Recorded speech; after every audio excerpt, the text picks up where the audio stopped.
4 years, John Steenhuisen was often dismissed as a mere opposition figure, loud in his criticism, sharp in his attacks, but always on the outside looking in.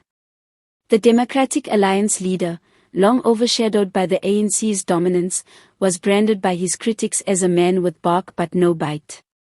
Yet, in one of the most dramatic turnarounds in recent political history, Steenhuisen has risen from the shadows of political underestimation to become a power player capable of rattling the very foundations of South Africa's ruling party. What makes his rise remarkable is not just that he has managed to place President Cyril Ramaphosa and the ANC elite on the defensive, it is that he did so at a time when many believed the ANC's grip, though fractured, was still unshakable.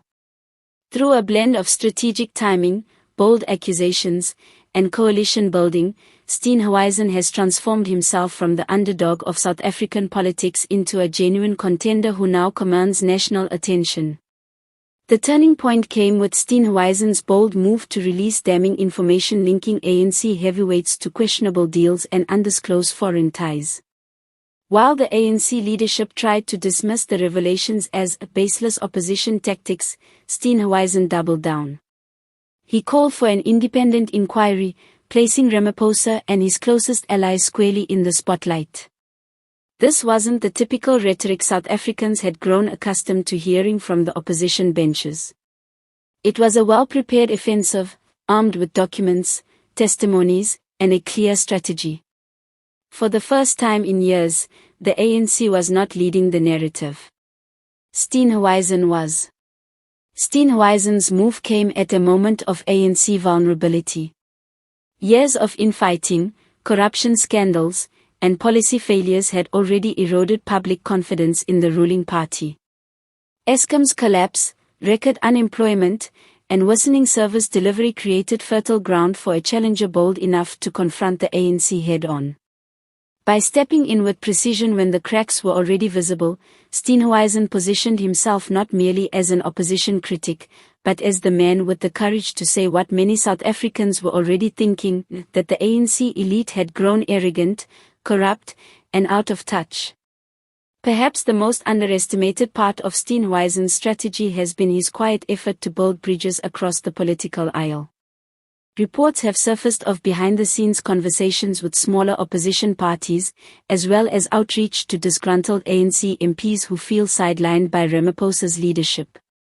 For decades, opposition politics in South Africa was fractured, with too many small parties unable to present a united front.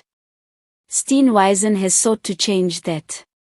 By bringing together a coalition of voices, he has begun to create a bloc capable of exerting real pressure in Parliament, something even the ANC can no longer ignore. Inside Luthuli House, the atmosphere is tense. Ramaphosa's allies are scrambling for damage control, while his detractors within the ANC smell blood in the water. Steenhuisen's boldness has amplified existing divisions within the ruling party, making it harder for Ramaphosa to project unity. For years, the ANC has relied on the narrative that opposition leaders were too weak, too divided, or too inexperienced to pose a real threat. Steenhuisen has shattered that illusion.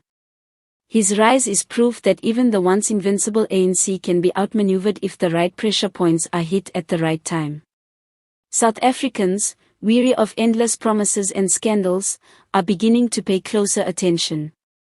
Steenhuisen has tapped into a public mood that is increasingly restless and distrustful of the ANC. Social media reactions show a surge in support, with Steenhuisen's name trending as citizens hail him for finally standing up to the ruling elite. While some remain skeptical of whether the DA leader can truly deliver systemic change, few can deny that his boldness has shifted the political narrative. For the first time in years, Ramaphosa is on the back foot, and the ANC elite look unsettled. The question now is not whether Steenhuisen has risen as a power player, it is how far he can push this momentum. Will his revelations trigger a full inquiry that could further weaken Ramaphosa's presidency? Could disillusioned ANC members break ranks in support of his demands? And most importantly, can Steenhuisen turn public outrage into long-term political realignment? Whatever the answers, One truth is undeniable: the underdog has outplayed the establishment. Steenhuisen has forced the ANC to fight battles it thought it would never have to, and in doing so, he has rewritten his role in South African politics. From underestimated outsider to strategic power broker, John Steenhuisen has proven that in politics, underdogs don't just survive, they can rise to redefine the game.